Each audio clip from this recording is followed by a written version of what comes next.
It was later one night. I'd possibly had a couple of drinks, and I was on Shopee, which is kind of what we use here in Vietnam, and I stumbled across the Haylou GT2s at a price that I really just couldn't resist, because I know you guys have been asking me to review the Haylou GT2s. I ordered them, here they are. Let's dive into this. Now this is going to be far from a comprehensive review. If you guys know my style, I always have an unboxing initial impressions video. I like to use the product for a couple days, maybe a week, and then give you guys a more comprehensive review with latency tests, range tests, and microphone tests.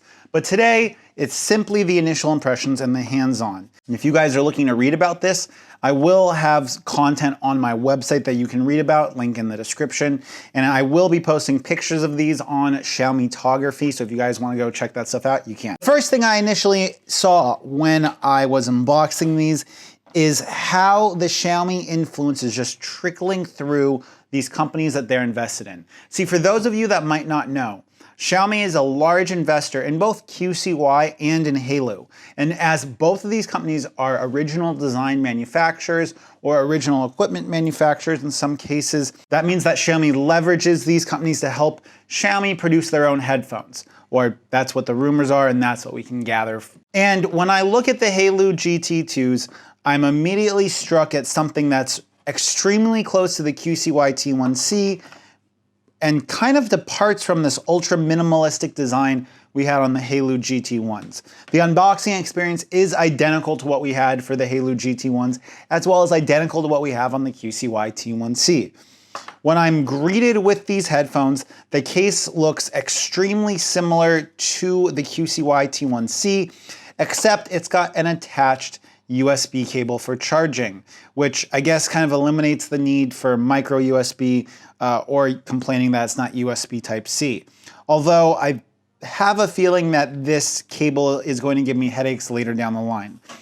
In hand, these headphones are somewhere in size between the Redmi AirDots and the QCY T1Cs. They are smaller than the QCY headphones, and they are a little bit bigger than the Haylou GT1s. Putting these in, the angle of the headphones itself, it definitely fits in the ear very nicely. Now for our initial power on, how are these gonna work? Okay, and for the sound, okay, we have the sound. First drop test.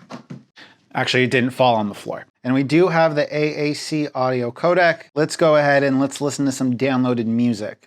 Okay, so just on the initial impression, listening to Big Sean play no games with Chris Brown, Ty Dolla $igns has some more like fluttery vocals, I would say, some really thick bass. And how these headphones sound, they sound pretty acceptable for this. The bass seems somewhat compressed in regards to not having as much freedom for the bass frequencies to move. I feel like I'm having that low end kind of compressed together just to give me more of a thump instead of a little bit more variation. Let's try it with some rock and roll real quick. We're gonna go ahead and listen to some Sturgill Simpson, which is like country rock.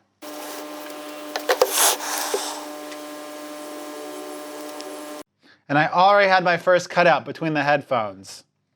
Okay, so just from the initial impressions of these sound almost identical to the Haylou GT1s and the QCY T1C, and I don't really have a lot to say yet about the sound signature. I have to listen to them back to back.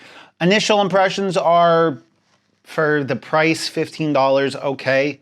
We're gonna be talking more about these in the upcoming video, so go ahead and subscribe if you wanna see it. If you're looking to buy these on the 11/11 sales, I'll have links in the description down below. Till next time, it's been Mitchell. Peace.